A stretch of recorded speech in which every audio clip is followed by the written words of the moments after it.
தலைகளை தாழ்த்தி நாம் ஜெபிப்போம். வாழ்விற்கு ஊற்றாயிருக்கும் அன்பின் ஆண்டவரே, உம்மை நாங்கள் வாழ்த்துகின்றோம், வணங்குகின்றோம், போற்றுகின்றோம். இந்த ஞாயிற்றுக்கிழமை காலை நேரத்திலே ஒரு குடும்பத்தின் பிள்ளைகளாக ஒன்றிணைந்து உம்மை நோக்கி பார்ப்பதற்கு கொடுத்த வாய்ப்பிற்காக நன்றி செலுத்துகின்றோம். இந்த நாளிலும் கூட நாங்கள் பாடவிருக்கின்ற பாடல்கள், படிக்கவிருக்கின்ற திருமறை வாக்கியம், படைக்கவிருக்கின்ற காணிக்கை அனைத்தும் ஆண்டவரே உமது நாம மகிமைக்காக மட்டுமே இருக்க நிற்கிருபை செய்யும். நீர் இந்த நாளிலே எங்களுக்கு கொடுக்கவிருக்கின்ற செய்தி எங்களுடைய வாழ்விலே ஆண்டவரே உந்துதலை தர கிருபை பாராட்டும்படியாக மன்றாடுகின்றோம். இப்பொழுதும் கூட எங்கள் அனைவரையும் உடைய திருக்கரங்களுக்குள்ளாக அர்ப்பணித்து நாங்கள் ஜெபிக்கிறோம். ஆட்கொள்ளும், பலப்படுத்தும், ஆசீர்வதியும். இறைமகன் இயேசுவின் வழியாக வேண்டுகின்றோம் ஜீவனுள்ள பிதாவே, ஆமென். பாமாலை 253 நாம் சேர்ந்து பாடுவோம். கர்த்தாவே யுக யுகமாய்.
நாம் அமைதியாகவோ முழங்காற்படியிட்டோம் நமது பாவங்களை மனத்தாழ்மையாய் ஆண்டவரிடத்தில் அறிக்கை செய்வோம்.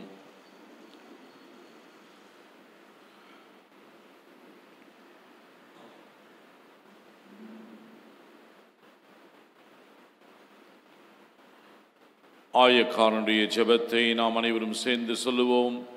ஆண்டவரே, பாவி ஆகிய என் மேல் கிருபையாயிரும். ஆண்டவரே,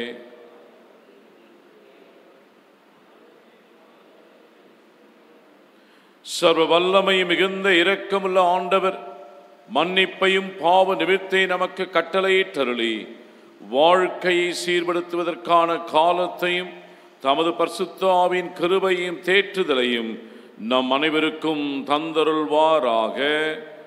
ஆமென். திருமறை பாடம் படிக்கப்படும்.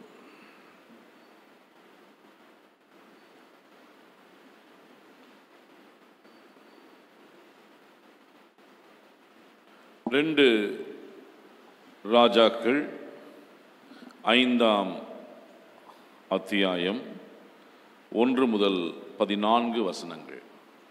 2 ராஜாக்கள் 5 1 முதல் 14.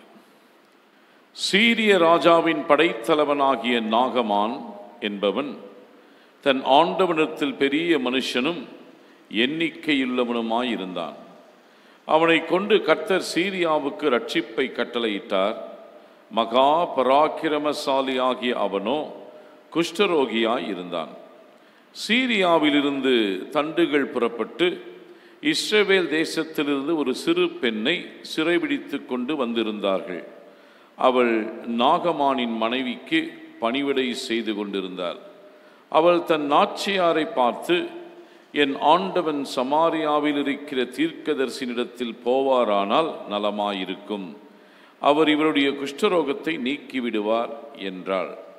அப்பொழுது அவன் போய் இஸ்ரவேல் தேசத்து பெண் இன்ன பிரகாரமாய் சொல்லுகிறாள் என்று தன் ஆண்டவனிடத்தில் அறிவித்தான். அப்பொழுது சீரியாவின் ராஜா, நல்லது, போகலாம், இஸ்ரவேலின் ராஜாவுக்கு நிருபம் தருகிறேன் என்றான். அந்தப்படியே அவன் தன் கையிலே 10 தாலந்து வெள்ளியையும் 6000 சேக்கல் நிறை பொன்னையும் 10 மாற்று வஸ்திரங்கள் எடுத்துக்கொண்டு போய் இஸ்ரவேலின் ராஜாவிடத்தில் அந்த நிருபத்தை கொடுத்தான். அதிலே, இந்த நிருபத்தை உம்மிடத்தில் என் ஊழியக்காரனாகிய நாகமான் கொண்டு வருவான், நீர் அவன் குஷ்டரோகத்தை நீக்கிவிட அவனை உம்மிடத்தில் அனுப்பியிருக்கிறேன் என்று எழுதியிருந்தது. இஸ்ரவேலின் ராஜா இந்த நிருபத்தை வாசித்த போது அவன் தன் வஸ்திரங்களை கிழித்து கொண்டு, ஒரு மனுஷனை அவன் குஷ்டரோகத்தினின்று நீக்கிவிட வேண்டும் என்று அவனிடத்தில் நிருபம் அனுப்புகிறதற்கு கொல்லவும் உயிர்ப்பிக்கவும் நான் தேவனா? இவன் என்னை விரோதிக்க சமயம் தேடுகிறான் என்பதை சிந்தித்து பாருங்கள் என்றான். இஸ்ரவேலின் ராஜா தன் வஸ்திரங்களை கிழித்து கொண்ட செய்தியை தேவனுடைய மனுஷனாகிய எலிசா கேட்டபோது அவன், நீர் உம்முடைய வஸ்திரங்களை கிழித்து கொள்வானேன்? அவனிடத்தில் வந்து இஸ்ரவேலிலே தீர்க்கதரிசி உண்டென்பதை அறிந்து கொள்ளட்டும் என்று ராஜாவுக்கு சொல்லி அனுப்பினான். அப்படியே நாகமான் தன் குதிரைகளோடும் தன் ரதத்தோடும் வந்து எலிசாவின் வாசற்படியிலே நின்றான். அப்பொழுது எலிசா அவனிடத்தில் ஆள் அனுப்பி, நீ போய் யோர்தானில் 7 தரம் ஸ்நானம் பண்ணு, அப்பொழுது உன் மாம்சம் மாறி நீ சுத்தமாவாய் என்று சொன்னான். அதற்கு நாகமான் கடும் கோபம் கொண்டு புறப்பட்டு போய் அவன் வெளியே வந்து நின்று தன் தேவனாகிய கர்த்தருடைய நாமத்தை தொழுது தன் கையினால் இந்த இடத்தை தடவி, இவ்விதமாய் குஷ்டரோகத்தை நீக்கி விடுவான் என்று எனக்குள் நினைத்திருந்தேன். நான் ஸ்நானம் பண்ணி சுத்தமாகிறதற்கு இஸ்ரவேலின் தண்ணீரை எல்லாவற்றையும் பார்க்கிலும் தமஸ்குவின் அதிகளாகிய ஆப்னாவும் பர்பாரும் நல்லதல்லவோ என்று சொல்லி உக்கிரத்தோடு திரும்பி போனான். அவன் ஊழியக்காரர் சமீபத்தில் வந்து அவனை நோக்கி, தகப்பனே, அந்த தீர்க்கதரிசி ஒரு பெரிய காரியத்தை செய்ய உமக்கு சொல்லியிருந்தால் அதை நீர் செய்வீர் அல்லவா? ஸ்நானம் பண்ணும், அப்பொழுது சுத்தமாவீர் என்று அவர் உம்மோடை சொல்லும்பொழுது அதை செய்ய வேண்டியது எத்தனை அதிகம் என்று சொன்னார்கள். அப்பொழுது அவன் இறங்கி தேவனுடைய மனுஷன் வார்த்தையின்படியே யோர்தானில் 7 தரம் முழுகின போது அவன் மாம்சம் ஒரு சிறு பிள்ளையின் மாம்சத்தை போல மாறி அவன் சுத்தமானான் என்பதே. படிக்க வேண்டிய பாடம் படித்தாயிற்று. கடவுளே, உமக்கே ஸ்தோத்திரம் உண்டாவதாக. ஜெபம் செய்வோம்.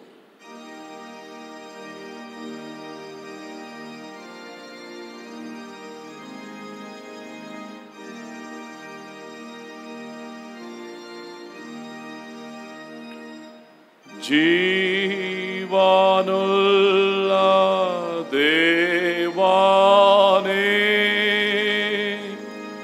ஆவியே வாரும். ஜீவானுள்ள தேவானே,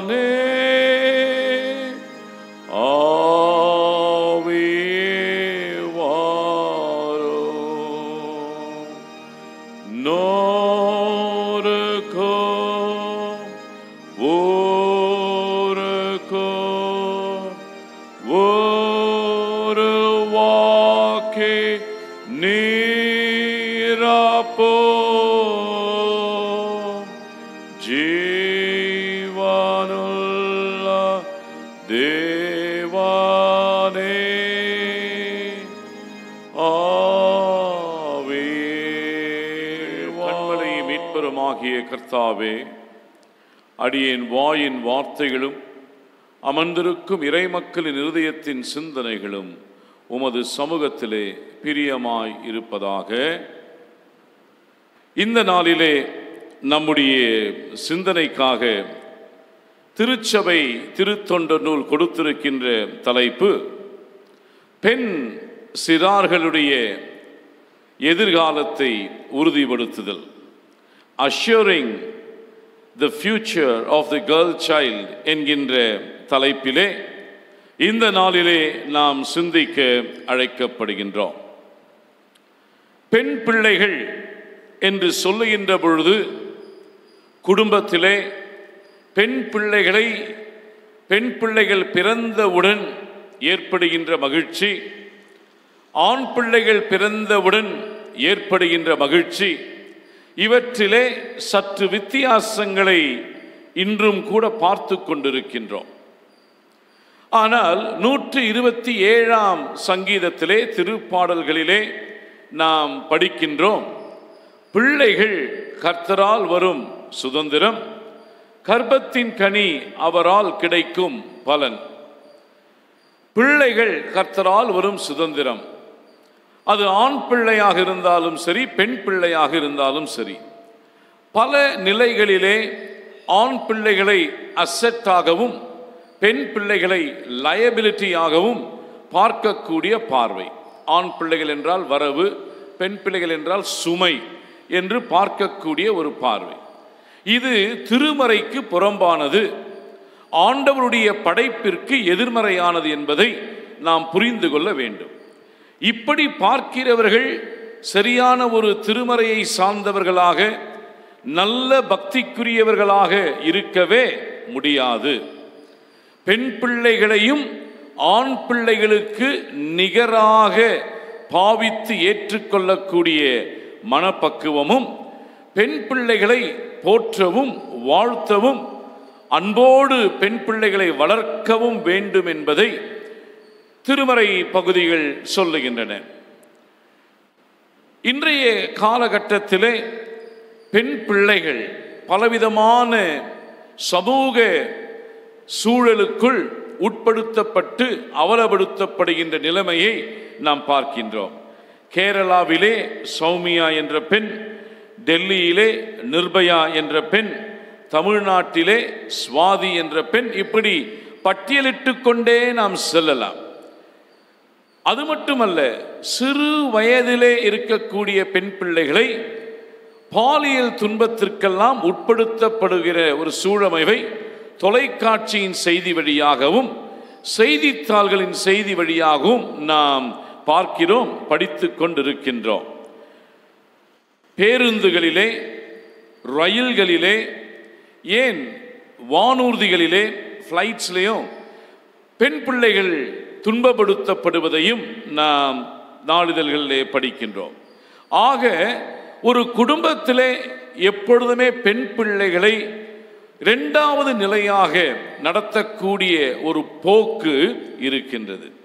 ஆனால் பெண் பிள்ளைகளை போற்ற வேண்டும், பெண் பிள்ளைகளை அன்போடு நடத்த வேண்டும் என்பதையும், பெண் பிள்ளைகளுடைய எதிர்காலத்தை உறுதி செய்ய வேண்டும் என்பதையும் இந்த நாளிலே நாம் கற்றுக்கொள்ள வேண்டும்.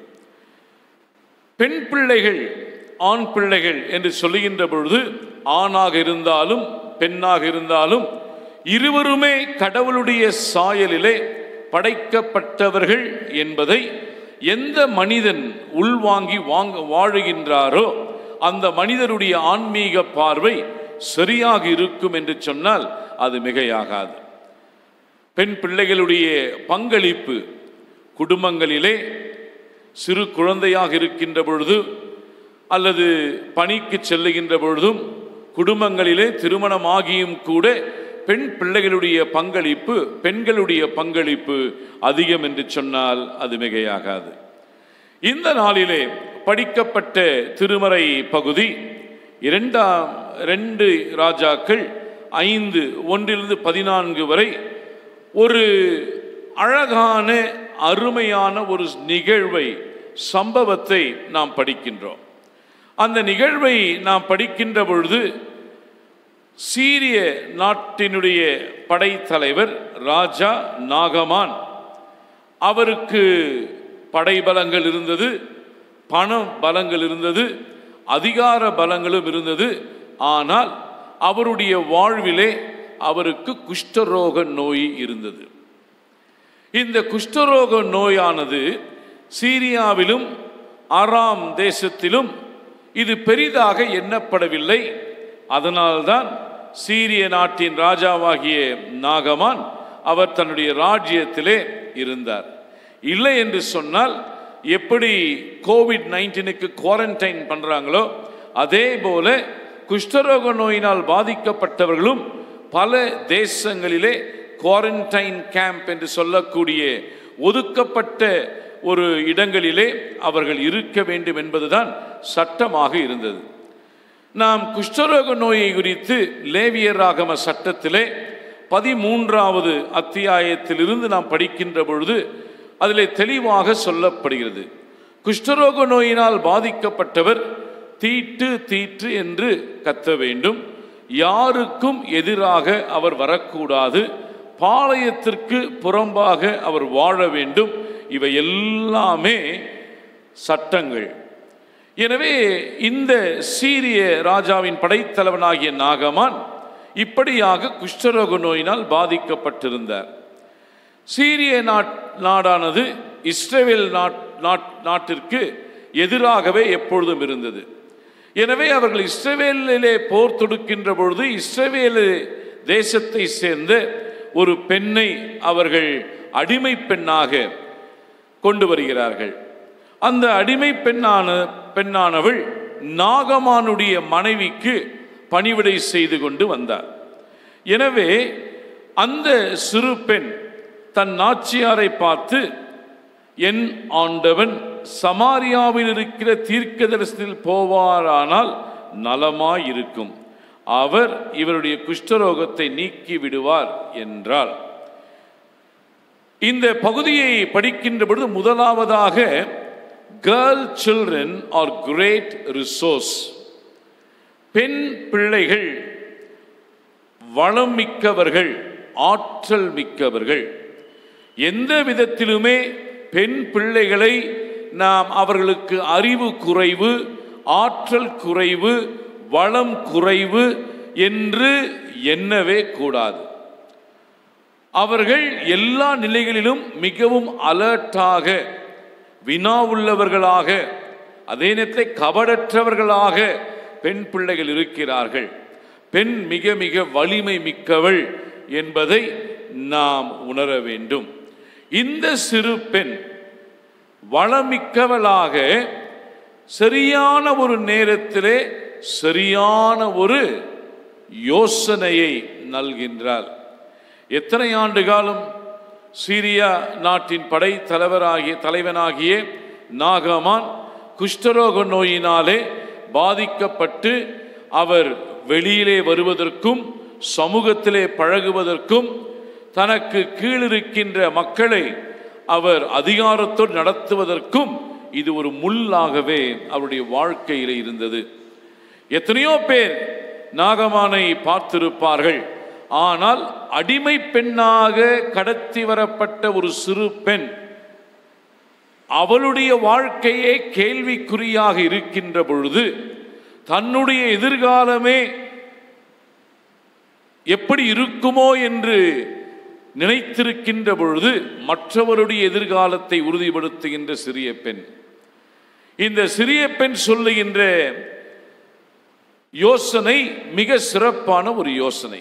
ஆக இந்த 3ஆம் வசனத்திலே courage of the slave girl, அடிமை பெண்ணினுடைய தைரியத்தை நாம் பார்க்கின்றோம். ஒரு யோசனையை சொல்ல வேண்டும் என்று சொன்னால், இப்படியாக ஒரு மாற்று கருத்தை பகிர்ந்து கொள்ள வேண்டும் என்று சொன்னால் தைரியம் மிக மிக அவசியம். யோசித்து பாருங்கள். தன் நாச்சியாரிடத்தில் இவர் சொல்லுகின்றார், நம்முடைய அரசருக்கு, தன்னுடைய ஆண்டவருக்கு சுகம் கிடைக்க வேண்டும் என்று சொன்னால் சமாரியாவில் இருக்கிற தீர்க்கதரிசியில் போனால்தான் சுகம் கிடைக்கும். எனவே அடிமை பெண்ணுக்கு இருந்த தைரியம், ஒரு அரசர் வீட்டிலே பணி செய்கின்ற சிறிய பெண், பேசுவதற்கு அவளுக்கு தைரியம் வேண்டும்.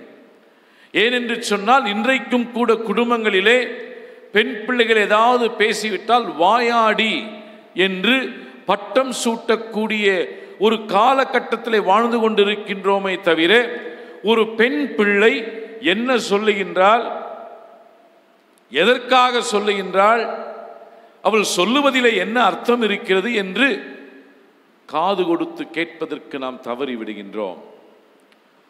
ஆனால் நாச்சியாரிடத்திலே இவள் தைரியத்தோடு சொல்லுகின்றாள். நாச்சியார் சென்று அதை அரசனிடம் சொல்லுகின்றார். அன்பிற்குரியோரே, சொல்ல வேண்டியவற்றை சரியான நேரத்திலே சொல்லிதான் ஆக வேண்டும். அந்த தைரியம் பெண் பிள்ளைகளுக்கு அதிகம் உண்டு. இங்கு அடிமைப்படுத்தப்பட்டிருந்த ஒரு பெண் தைரியத்தோடு ஒரு யோசனையை சொல்லுவதை பார்க்கின்றோம். பேச்சுரிமை, தன் பெண் தனக்கு இருக்கக்கூடிய பேச்சுரிமையை தைரியத்தோடு அவள் பயன்படுத்துகின்றாள். இரண்டாவதாக, அதே இதிலே தீர்க்கதரிசனத்தில் போவாரானால் நலமாயிருக்கும், அவருடைய குஷ்டரோகத்தை நீக்கிவிடுவார். Hope of the slave girl, அடிமை பெண்ணினுடைய நம்பிக்கை. ஏதோ சொல்ல வேண்டும் என்பதற்காக அந்த அடிமை பெண் சொல்லவில்லை, மாறாக நம்பிக்கையோடு சொல்லுகின்றார். நம்பிக்கை இழந்து இந்த நோய் எப்படிப்பட்டதோ என்று நாகமான் வாழ்ந்திருக்கலாம். நாகமானுடைய மனைவி, ஐயோ என் கணவருக்கு இப்படியாக குஷ்டரோக நோயினால் பாதிக்கப்பட்டிருக்கிறாரே என்று வருத்தப்பட்டிருக்கலாம். ஆனால் இவர்கள் நம்பிக்கை இழந்து இருக்கக்கூடிய சூழமைவிலே இந்த அடிமை பெண் நம்பிக்கையின் வார்த்தைகளை தருகின்றார். ஆணித்தரமான ஒரு நம்பிக்கை, நங்கூரமான ஒரு நம்பிக்கை. அவர் சொல்லுகின்ற பொழுது, சமாரியாவில் இருக்கிற தீர்க்கதரிசனத்தில் போவாரானால் நலமாயிருக்கும், குஷ்டரோகத்தை நீக்கிவிடுவார். நமக்கு இந்த நம்பிக்கை பல நேரங்களில் நாம் இழந்து விடுகிற குடும்பங்களில் கூட கணவன்மார்கள் சோர்ந்திருக்கக்கூடிய, சோர்வாக இருக்கக்கூடிய, பிரச்சனைகளை எதிர்கொள்ளக்கூடிய நேரங்களிலே யார் தோள் கொடுப்பாங்க தெரியுமா? யார் கொடுப்பா? மனைவிமார்கள் தான். மனைவிகள் தான் பல பிரச்சனைகளை குடும்பங்களிலே கையாளுகிறார்கள். கணவன்மார்கள் பிரச்சனைகள் வருகின்ற பொழுது ஒரு ஷாக் ஆயிடும் அவங்களுக்கு. ஆனால் வலிமையோடு நின்று தைரியத்தோடு போராடக்கூடிய, நம்பிக்கையோடு பிரச்சனைகளை சந்திக்கக்கூடியவர்கள் பெண்கள் தான் என்பதை நான் வலியுறுத்தி உங்களுக்கு சொல்ல முடியும். நம்பிக்கை மிக மிக அவசியம். நிறைய நேரங்களில் சொல்லுவாங்க, பெண்கள் பலவீனமான பாண்டங்கள். நான் ஒத்துக்கவே மாட்டேங்க. பெண்கள் பலவீனமான பாண்டங்கள் என்பதை ஒருபொழுதும் நாம் ஒத்துக்கொள்ளவே முடியாது. பெண்கள் பலமுள்ளவர்கள், பெண்கள் வலிமை மிக்கவர்கள், பெண்கள் ஆற்றல் மிக்கவர்கள், அறிவு மிக்கவர்கள், நல்ல யோசனைகளை குடும்பத்திலே சொல்லக்கூடியவர்கள், சிறிய பெண்கள் பெற்றோருக்கு யோசனைகளை சொல்லக்கூடியவர்கள், மனைவிகள் கணவன்மார்களுக்கு யோசனையை சொல்லக்கூடியவர்கள். எனவே பெண் சமூகத்தை போற்றக்கூடியவர்களாக நாம் இருக்க வேண்டும். நம்பிக்கையிலே அசைக்கப்பட முடியாதவர்கள் பெண்கள்.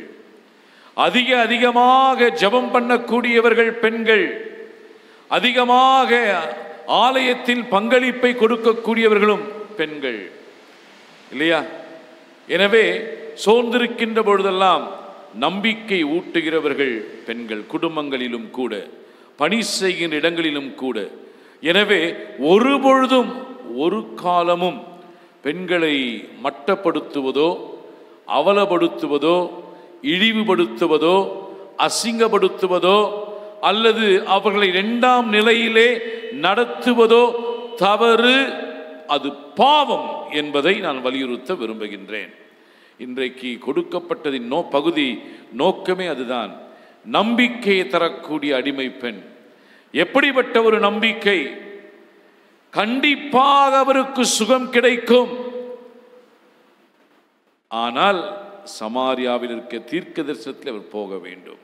நம்பிக்கை இழந்திருந்த மக்களுக்கு அடிமை பெண் நம்பிக்கை கொடுக்கின்றார். மூன்றாவதாக கடைசியாக பார்க்கின்ற பொழுது குஷ்டரோகத்தை நீக்கி விடுவார் விசுவாசம். இந்த விசுவாசம் மிக மிக முக்கியம். faith of the slave girl, courage of the slave girl, hope of the slave girl, faith of the slave girl. அடிமை பெண்ணினுடைய தைரியம், அடிமை பெண்ணினுடைய நம்பிக்கை, அடிமை பெண்ணினுடைய விசுவாசம் அல்லது பற்றுறுதி. இது ஒருவேளை நாம் இது நடக்குமா நடக்காதா? பல நேரங்களிலே நம்முடைய விசுவாசமானது மதில் மேல் இருக்கின்ற பூனையை போல் இருக்கும். நாம் எடுக்கக்கூடிய தீர்மானங்கள் சரியானதா, இந்த தீர்மானத்தை எடுத்தால் இது நடக்குமா என்ற ஒரு நிலையிலே நாம் இருப்போம். ஆனால் இந்த அடிமை பெண் தெளிவாக இருக்கின்றார். கண்டிப்பாக சுகம் கிடைக்கும் என்று சொல்லுகின்றார். நம்பிக்கை வேற, விசுவாசம் வேற.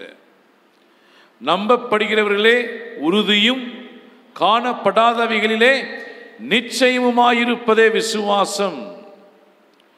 எனவே இவளுக்கு இருந்தது கடவுள் பேரில் இருக்கக்கூடிய ஒரு விசுவாசம். யாவே கடவுள், விடுதலையை தரக்கூடிய கடவுள். இப்படி சொல்லி அனுப்பின பொழுது நாகமான் செல்லுகின்றார். அங்கு இருந்த தீர்க்கதரிசி ரொம்ப தெளிவா பேசுறார். எலிசா 7 முறை யோர்தானிலே நீங்கள் ஸ்நானம் செய்ய வேண்டும். நாகமானுக்கு மிக கோபம் அதிகமாகிறது. நாகமான், எலிசா என்னை தொட்டு பார்ப்பார், என்னுடைய தோலை எல்லாம் தடவி பார்த்து எனக்கு சுகம் கொடுப்பார் என்று நான் இருந்தேன். ஆனால் அவர் அவ்வாறாக செய்யாமல் ஸ்நானம் பண்ணி என்று சொல்லுகிறாரே. நான் ஸ்நானம் பண்ணி சுத்தமாகிறதற்கு இஸ்ரவேலின் தண்ணீர் எல்லாவற்றையும் பார்க்கிலும் தமஸ்குவின் நதிகளாகிய அப்னாவும் பர்பாரும் நல்லதல்லவோ என்று சொல்லி கோபத்தோடு திரும்புகிறார். ஏன் திரும்புகிறார்னு சொன்ன, யோர்தானை போல அழுக்கான ஒரு தண்ணி உலகத்தில் எதுவுமே கிடையாது. Jordan river is the dirtiest river in the world. அதனால இவர் கோபம், என் ஊர்ல நல்ல ஆறுகள் இருக்கு, நதிகள் இருக்கிறதே, இப்படி யோர்தான்ல போய் என்னை ஸ்நானம் பண்ண சொல்கிறாரே, முழுக சொல்லுகிறாரே அப்படின்ற ஒரு பெரிய ஒரு கோபம். அவர் அதை இழிவாக ஏற்றுக்கொண்டார். ஆனால் ஊழியக்காரர்கள் ஆண்டவரே, இதை விட பெரிய காரியத்தை செய்ய சொல்லியிருந்தால் நீங்கள் செய்திருக்க மாட்டீர்களா? இது என்ன ரொம்ப சின்ன காரியம் தானே, 7 தரம் நீங்கள் ஸ்நானம் பண்ண வேண்டும், முழுக வேண்டும் என்று சொல்லுகிறாரே, அதை செஞ்சுட்டு போலாமேன்னு சொல்றார். 7 தரம் முழுகின போது நாகமானுடைய மாம்சம் ஒரு சிறு பிள்ளையின் மாம்சத்தை போல மாறி அவன் சுத்தமானான். பிசிக்கல் ஹீலிங்க பார்க்கிறோம். சரீர பிரகாரமான ஒரு சுகம். குஷ்டரோக நோயினாலே பாதிக்கப்பட்ட சீரிய படைத்தலைவனாகிய சீரிய நாட்டின் அரசனாகிய நாகமானுடைய வாழ்விலே தீர்க்கதரிசியுடைய வார்த்தைக்கு சிறு பெண்ணுடைய வார்த்தைக்கும் கீழ்ப்படிந்ததினாலே, ஒருவேளை நாகமானிடத்திலே நாச்சியாரோ அல்லது நாச்சியாருடைய ஆட்களோ போய் சொல்லும் பொழுது, அவளை நான் அடிமை பெண்ணா நான் கடத்திக்கிட்டு வந்தேன் இஸ்ரேவேல்ல இருந்து, அவ சொல்றதை நம்ம எப்படி ஏத்துக்க முடியும்? அவ ஒரு வேலைக்கார பெண், அடிமை பெண். she is a slave girl. அவ பேச்ச போய் என்ன கேட்க சொல்றீங்களே? நான் ஒரு ராஜாவாயிற்றே, சீரிய நாட்டினுடைய படைத்தலைவராயிற்றே, அந்த பெண் சொல்றதை நான் போய் கேட்கணும்னு சொல்லியிருக்கலாம் இல்லையா? சொல்லவில்லை. நாகமான் அவ்வளவு பெரிய ஒரு படைத்தலைவனாக இருந்தாலும் அந்த சிறிய பெண் சொன்னதை உளமாற ஏற்றுக்கொண்டு கீழ்ப்படிந்தார். பிறகு எலிசா சொன்னதை முதலிலே கோபத்தோடு சென்றார், பிறகு அதையும் ஏற்றுக்கொண்டார், சுகத்தை பெற்றார். இந்த அடிமை பெண்ணுடைய வாழ்விலே நாகமானுக்கு மட்டும் அந்த சரீர பிரகாரமான சுகம் கிடைத்தது என்பது அல்ல. ஆனால் அவர்களுடைய விசுவாசத்தையே மாற்றக்கூடிய ஒரு பெண்ணாக இருந்தார். 15வது வசனம், அப்பொழுது அவன் தன் கூட்டத்தோடெல்லாம் தேவனுடைய மனுஷனத்துக்கு திரும்பி வந்து அவனுக்கு முன்பாக நின்று, இதோ இஸ்ரவேலில் இருக்கிற தேவனை தவிர பூமி எங்கும் வேறு தேவன் இல்லை என்பதை அறிந்தேன். எவ்வளவு அழகான ஒரு வசனம் பாருங்க. சீரியா தேசத்தினுடைய படை தலைவனுடைய அறிக்கை, இனிமேல் இஸ்ரவேலினுடைய தேவனை தவிர, கடவுளை தவிர வேறு எந்த கடவுளும் பூமியில் இல்லை. ஒரு சிறிய பெண், ஒரு அடிமை பெண் நாகமானுக்கு மட்டும் ஆரோக்கியத்தை கொடுப்பதற்கு யோசனை சொல்லவில்லை. அந்த சீரிய தேசம் எங்குமே யாவே கடவுளிடம் திரும்புகிறது. ஒரு தேசமே மனம் மாறுவதற்கும் உயிருள்ள யாவே கடவுளிடம் திரும்புவதற்கும் காரணமாயிருந்தது அந்த சிறிய பெண். இந்த சிறிய பெண் எதிர்கால நாட்டினுடைய வாழ்வை உறுதிப்படுத்துவது மட்டுமல்ல, ஒரு இறையலார் எழுதுகின்றார், அந்த பொன்னையும் வெள்ளியையும் பொருளையும் யாருக்கு கொடுத்திருப்பார் நாகமான் என்றால், அவருடைய கருத்தின் பிரகாரம் யாருக்கு வந்து கொடுத்திருக்க முடியும்? இந்த சிறிய பெண்ணிடம் கொடுத்திருக்க முடியும். மகளே, உன்னால் தான் நான் சுகத்தை பெற்றேன், உன்னால் தான் நான் ஆரோக்கியம் அடைந்தேன், உன் யோசனையினால் தான் நான் முழுமையான சுகத்தை பெற்றேன் என்று சொல்லி அந்த பொன் பொருள் எல்லா பொக்கிஷங்களையும் கொண்டு வந்து அந்த அடிமை பெண்ணிடம் கொடுத்திருக்க முடியும், கொடுத்திருக்கலாம். எனவே அன்பிற்குரியோரே, இந்த சம்பவத்திலிருந்து நாம் கற்றுக்கொள்ள வேண்டியது என்ன? பெண் பிள்ளைகளுடைய எதிர்காலத்தை உறுதி செய்தல் மிக அவசியம். யவீருடைய மகள் இறந்து போனாள் என்ற செய்தி வந்ததும் ஆண்டவராகிய இயேசு கிறிஸ்து அங்கே செல்லுகின்றார். அது மற்றொரு பாடம். அது மார்க்கு 5 வரக்கூடிய பகுதி. அதை நான் சொல்லி முடிக்கின்றேன். எல்லாம் அழுது கொண்டிருக்கிறார்கள், புலம்பிக் கொண்டிருக்கிறார்கள்.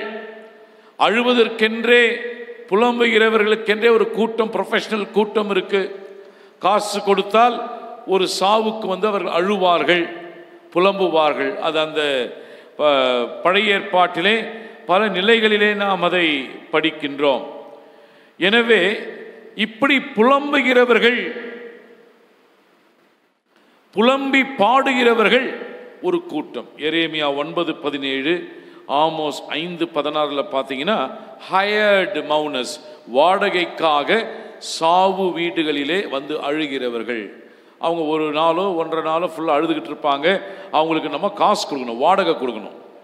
ப்ரொஃபஷ்னலாக அழக்கூடியவர்கள், சோர்வு இல்லாமல் அழக்கூடியவர்கள். அப்படிப்பட்ட ஒரு அப்பீட்டைட்டும் அப்படிப்பட்ட ஒரு எனர்ஜியும் அவங்கக்கிட்ட இருந்திருக்கும். எனவே அவர்களை அழைத்து அழ வைக்கிறாங்க. யோவான் 9:17 அதுக்கு நமக்கு ரெஃபரன்ஸ் இருக்கு, மன்னிக்கும், எரேமியா 9:17 ரெஃபரன்ஸ் இருக்கு, ஆமோஸ் 5:16 ரெஃபரன்ஸ் இருக்கு.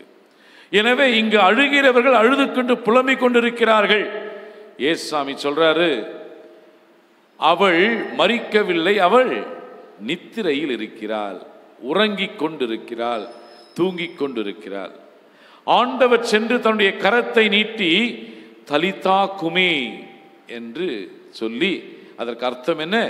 சிறு பெண்ணே எழுந்திரு, உன்னுடைய எதிர்காலத்தை நான் உறுதி செய்கிறேன். நீ நித்திரையில் இருக்க வேண்டியவள் அல்ல, நீ மரிக்க வேண்டியவள் அல்ல. 12 வயது அவளுக்கு என்று குறிப்பிடப்பட்டிருக்கிறது. தலித்தாக்குமி, சிறு பெண்ணை எழுந்திரு, உனக்கு எதிர்காலம் உண்டு.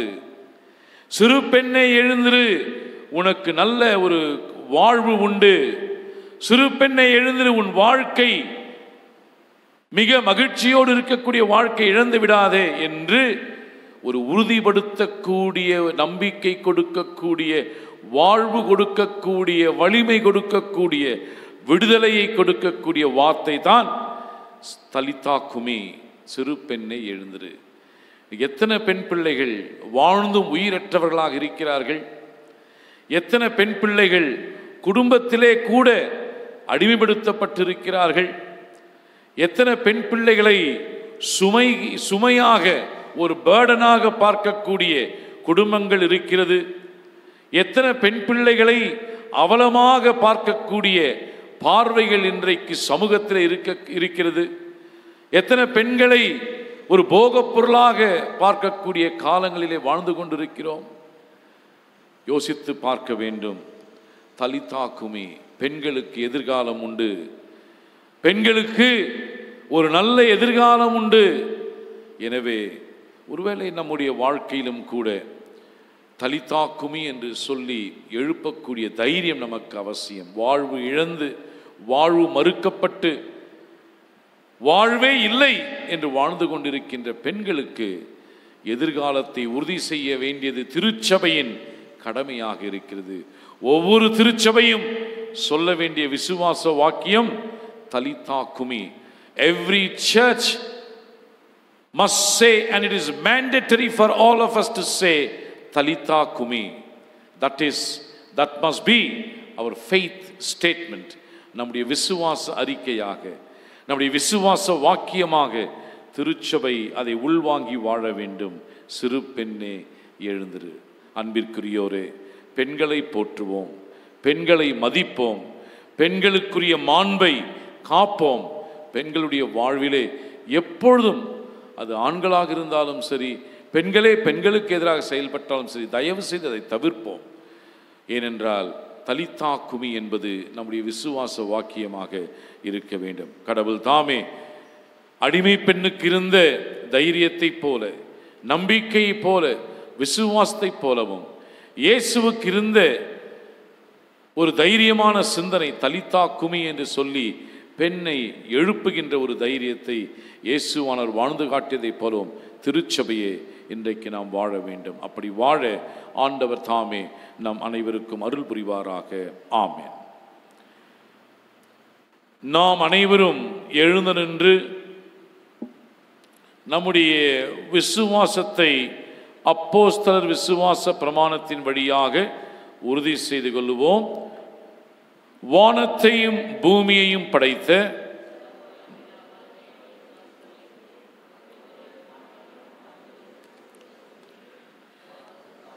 கன்னிமரியால் துற்பவித்து பிறந்தார். பொந்து பிலாத்துவின் காலத்தில் பாடுபட்டு சிலுவையில் அறையுண்டு மரித்து அடக்கம் பண்ணப்பட்டு பாதாளத்தில் இறங்கினார். 3ஆம் நாள் மரித்தோர்த்து எழுந்தள்ளினார். பரமணத்துக்கு ஏறி சர்வலமுள்ள பிதாவாகி தேனி வலது வாசல் வீற்றிருக்கிறார். நியாயந்தீர்க்க வருவார். பரிசுத்தாவையும் விசுவாசிக்கிறேன். பொதுவாக இருக்கிற பரிசுத்த சபையும் பரிசுத்தவாடி ஐக்கியமும் பாவ மன்னிப்பும் சரீர உயிர்த்தெழுதலும் நித்திய ஜீவனும் உண்டு என்று விசுவாசிக்கிறேன். ஆமென். நாம் அனைவரும் எழுந்து நின்று கீர்த்தனை 219 நித்த முயல் மனமே என்ற பாடலை நாம் பாடுவோம். அப்பொழுது பொதுவான காணிக்கையும் சந்தா உரைகளும் மிஷன் ஃபெஸ்டிவல் காணிக்கை உரைகளையும் நீங்கள் படைக்கும்படியாக கேட்டுக்கொள்ளப்படுகிறீர்கள்.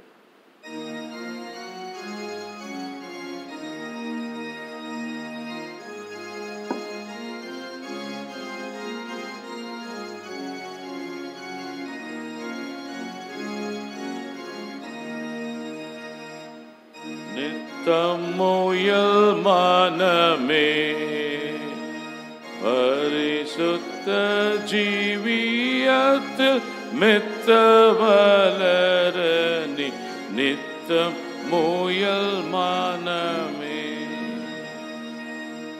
அத்தனை சுவேனில் பத்தியாய வந்து அத்தனை சுவேனில் பத்தியாயமந்து சத்திய வேதத்தா நித்தமுனை போஷி நித்தமுயல் மனமே அல்பகல் இயேசு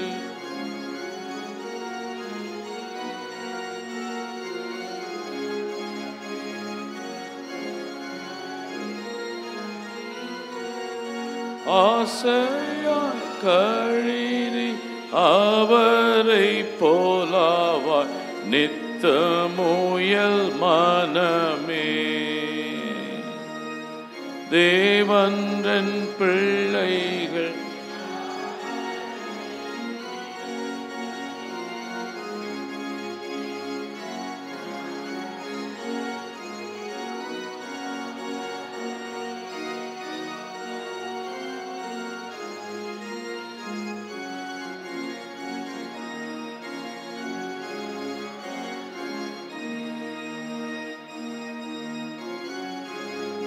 ஜீவியத்தில் மெத்த வளரணி நித்தம் முயல் மனமே.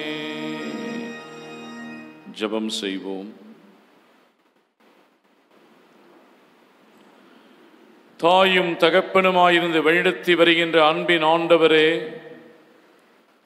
சென்ற நாட்கள் முழுமையும் சுவாமி எங்கள் ஒவ்வொருவரையும் நீர் கண்ணின் மணி போல நீர் பாதுகாத்து வழிநடத்தி வந்தீர். இந்த நாளிலும் கூட ஒரு குடும்பத்தின் பிள்ளைகளாக நாங்கள் ஒன்றிணைந்து உம்முடைய வழிபாட்டிலே பங்கு பெறுவதற்கு தகுதி இழந்த எங்களை தகுதிப்படுத்தி இருப்பதற்காக நன்றி செலுத்துகின்றோம். பெண் பிள்ளைகளுடைய எதிர்காலத்தை உறுதி செய்தல் என்ற தலைப்பின் கீழாக இந்த நாளிலே நாங்கள் சிந்தித்தோம். நாகமானுடைய வாழ்விலே மாற்றுருவாக்கத்தை ஏற்படுத்திய அடிமை பெண் தைரியத்தோடு, நம்பிக்கையோடு, விசுவாசத்தோடு எதிர்காலமே சூனியம் என்று எண்ணி வாழ்ந்த சீரிய ராஜாவாகிய நாகமானுடைய வாழ்விலே வாழ்வை உறுதிப்படுத்தியது போல சிறு பெண்களுடைய ஆற்றலுக்காக, அறிவுக்காக, நம்பிக்கைக்காக, விசுவாசத்திற்காக, தைரியத்திற்காக நன்றி செலுத்துகின்றோம். ஆண்டவரே, நாகமானும் கூட சிறு பெண்ணுடைய வார்த்தைகளை உதாசீனப்படுத்தாதபடிக்கு அதையும் கேட்டு கீழ்ப்படிந்ததைப் போல பெண்கள் ஆண்டவரே, சிறு பெண்களாக இருந்தாலும் பெரியவர்களாக இருந்தாலும் ஆண்டவரே அவர்களுடைய வார்த்தையை உதாசீனப்படுத்தாதபடிக்கு அவர்களுக்கு ஆண்டவரே வாழ்விலே சுவாமி அவர்கள் பேசக்கூடாது என்ற பாரம்பரிய கருத்துக்களை எல்லாம் உடைத்தெறிந்து பெண்கள் பேச வேண்டும் என்ற ஒரு கருத்தை இந்த நாளிலே வலியுறுத்தி இருக்கின்றீரே, நன்றியோடு துதிக்கின்றோம். பெண்களுக்கும் கருத்துரிமை உண்டு, பேச்சுரிமை உண்டு, தங்கள் கருத்துக்களை சொல்ல முடியும் என்பதை இந்த பகுதியின் வழியாக நாங்கள் கேட்டறிந்தோம். பெண்கள் வலிமை மிக்கவர்கள், பெண்களுடைய வார்த்தைகளிலே வாழ்வு இருக்கும் என்பதை ஆண்டவரை நாங்கள் உறுதிப்படுத்துகின்றோம். இயேசுவானவர் யவீருடைய மகளை தலித்தாக்குமி என்று சொல்லி எழுப்பினாரே, அதே போல திருச்சபையும் சுவாமி வாழ்வு இழந்து காணப்படுகின்ற பெண்களுடைய வாழ்விலும், வாழ்வு மறுக்கப்பட்டு வாழுகின்ற பெண்களுடைய வாழ்விலும் கூட திருச்சபை தலித்தாக்குமே என்று சொல்லக்கூடிய தைரியத்தையும் இந்த வாக்கியத்தை விசுவாச வாக்கியமாகவும் திருச்சபை வாழ்ந்து காட்ட கிருபை செய்யும். பெண்களை அடிமைப்படுத்தாதபடிக்கு, பெண்களை ஒரு போகப் பொருளாக எண்ணாதபடிக்கு ஆண்டவரே அனைத்து பேருடைய பார்வையும் பெண்களும் கடவுளுடைய சாயல் என்பதை உறுதிப்படுத்த நீர் கிருபை பாராட்டும்படியாக நாங்கள் ஜெபிக்கிறோம். எந்த நிலையிலும், குடும்பத்திலும், சமுதாயத்திலும், திருச்சபையிலும் பெண்கள் இரண்டாம் நிலையில் நடத்தப்படாதபடிக்கு அது பாவம் என்பதை ஆண்டவரே நீர் வலியுறுத்தியதற்காக நன்றி செலுத்துகின்றோம். இப்பொழுதும் கடந்து செல்லுகின்றோம். தொடர்ந்து எங்கள் அனைவரையும் உம்முடைய சாட்சியின் அடையாளங்களாக வைத்து நீர் எங்களை கரம் பிடித்து வழிநடத்தும் சுவாமி. ஆட்கொள்ளும், பலப்படுத்தும். இறைமகன் இயேசுவின் வழியாக வேண்டுகின்றோம் ஜீவனுள்ள பிதாவே, ஆமேன். என் ஆத்துமாவே கர்த்தரை ஸ்தோத்திரி,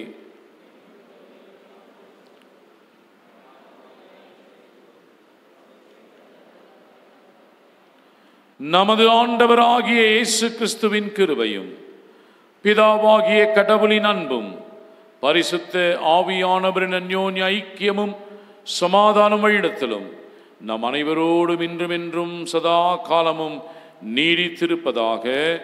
ஆமென். ஆமென்.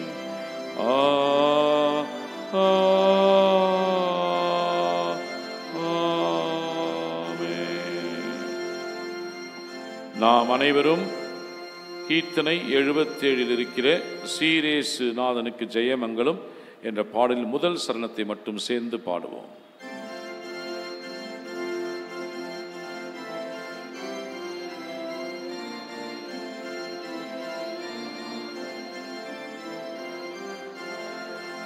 சீரேசு நாதனுக்கு ஜெயமங்கலம், அதிதிரியேகநாதனுக்கு சுபமங்கலம். பாரேறு நீதனுக்கு பரம பொற்பாதனுக்கு, பாரேறு நீதனுக்கு பரம பொற்பாதனுக்கு, நேரேறு போதனுக்கு நித்திய சங்கீதனுக்கு, நேரேறு போதனுக்கு நித்திய சங்கீதனுக்கு, சீரேசு நாதனுக்கு ஜெயமங்கலம், அதிதிரியேகநாதனுக்கு சுபமங்கலம். ஆதிசருவேசனுக்கு ஈசனுக்கு மங்களம், அகில பிரகாசனுக்கு நேசனுக்கு மங்களம்.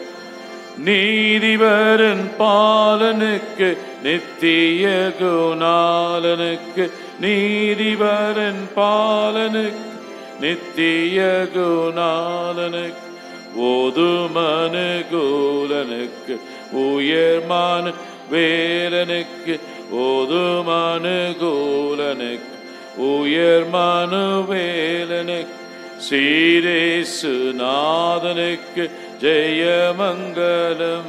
அது